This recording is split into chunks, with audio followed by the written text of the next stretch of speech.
Nobody cares about us. And brothers and sisters, if you want to know how weak we are, and we are weak, look at how we are treated.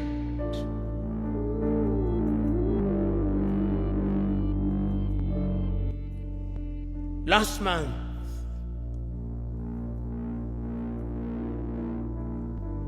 the world met in New York,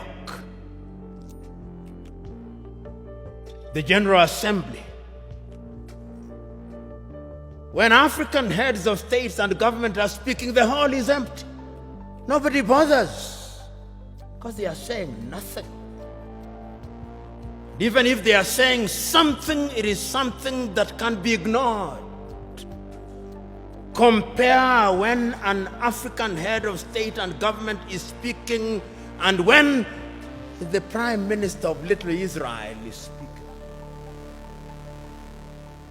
They will listen because we are weak and disunited.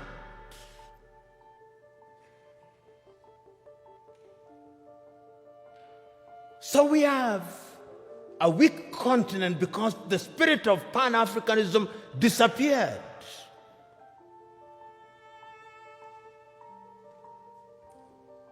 So the question that we can ask, what is the state of Pan-Africanism as we speak today? The African Union, which is weak,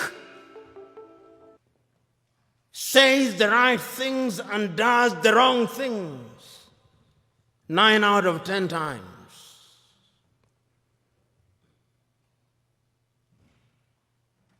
And what are the critical areas in which we are weak?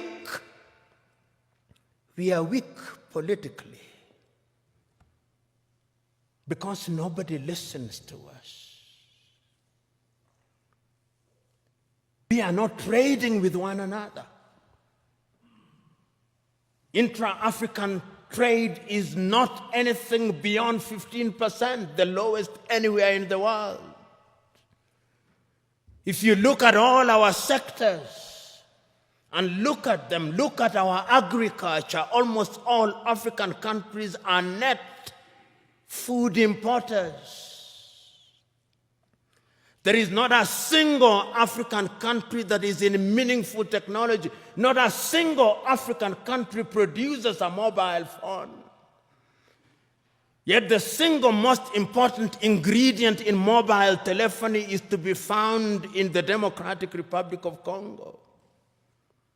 Not a single African country produces a car other than assembling completely knocked down kits.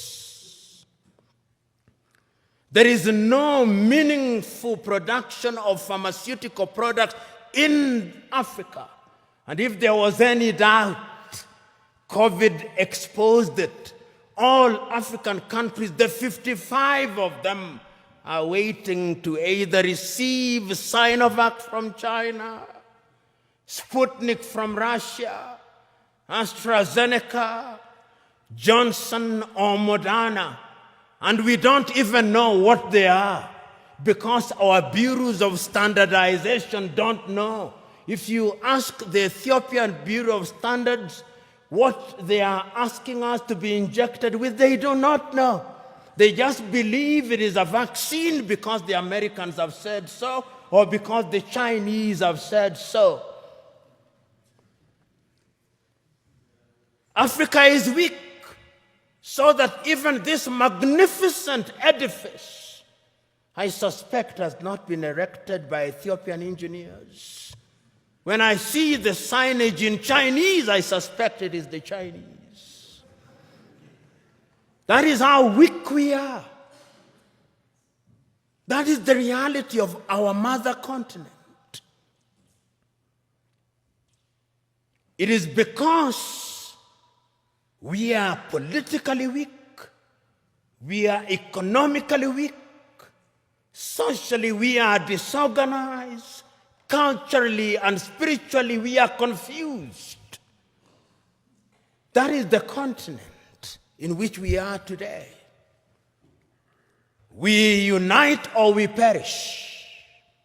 that as I travel along across the world, people do not care about our Tanzanianness or our Ghanaianness or our Kenyanness or our Ethiopianness. In their eyes, we are all Africans.